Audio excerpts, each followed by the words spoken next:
जय हिंद दोस्तों।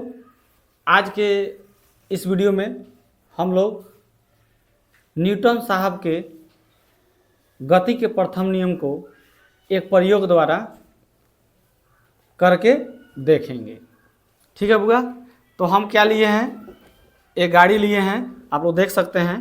ठीक है, काफ़ी महंगा गाड़ी है, इसको थार बोलते हैं हम लोग। ठीक है, और यह एक ग्लास है, लेकिन आप लोग इसको पिलर मानिए। क्या मानिएगा? पिलर मान के चलते हैं कि यह पिलर है। ठीक है, तो जब गाड़ी जब तेज़ी से चलता है तो जब अचानक जब ब्रेक लगता है तो आप लोग देखे होंगे कि उसमें सवार व्यक्ति आगे की ओर झुक जाता है।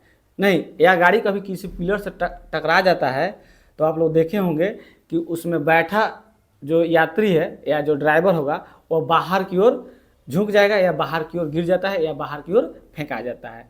तो यह कैसे होता है, आइए हम आपको समझाते हैं। तो न्यूटन साहब का पहला गति का नियम है। उन्होंने गति का पहला नियम क्या बताया है? उन्होंने बताया है कि कोई भी वस्तु अपने विराम या एक समान गति की अवस्था को तब तक बनाए रखेगी जब तक ले उस पर कोई बाहरी बल लगाया न जाए। ठीक है, यानी सिंपल भाषा में कहा जाए कि अगर कोई वस्तु विराम में है तो वह विराम में ही रहना चाहेगी। अगर कोई वस्तु गति की अवस्था में है, यानी कि अपने एक समान गति की अवस्था में है, तो वह अपने एक समान गति की अवस्था में ही बना रहना चाहेगी।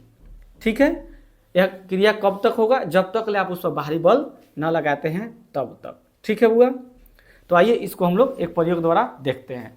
जैसे मान लीजिए यह क्या है बुआ, गाड़ी है, अब यह चल रहा है, काफ़ी तेज़ी से चल रहा है। अब क्या हुआ, अचानक इस पिलर से यह टकरा गया। तो टकराने के बाद क्या होगा, इसमें जो बैठा यात्री कहिए या जो ड्राइवर कहिए वह क्या होगा, आगे की ओर झुक जाएगा या शीशा फोड़ के बाहर भी निकल जाता है। नहीं, तो ऐसा क्यों हुआ? तो ऐसा इसलिए हुआ कि गाड़ी जब पिलर से टकराया तो अचानक, भले गाड़ी आया काफ़ी तेज़ी से, तो यह गति की अवस्था में थी। ठीक है, जब यह पिलर से टकराया तो यह अचानक क्या हुआ, विराम अवस्था में आ गया। ठीक है, किस अवस्था में आ गया? विराम अवस्था में। और इसमें जो व्यक्ति बैठा था वह भी गाड़ी के साथ किस अवस्था में था? गति की अवस्था में था। लेकिन जैसे ही गाड़ी विराम अवस्था में आया तो हमारा शरीर का निचला हिस्सा वो भी विराम अवस्था में आ गया, लेकिन शरीर का ऊपरी हिस्सा गति में था और वह अपने जड़त्व के कारण गति को वही बनाए रखी, जिसके कारण क्या होता है, इस गाड़ी पर बैठा व्यक्ति बाहर की ओर क्या हो जाता है, गिर जाता है या आगे की ओर झुक जाता है। ठीक है हुआ। तो यह वीडियो कैसा लगा कमेंट करके आप लोग जरूर बताइए।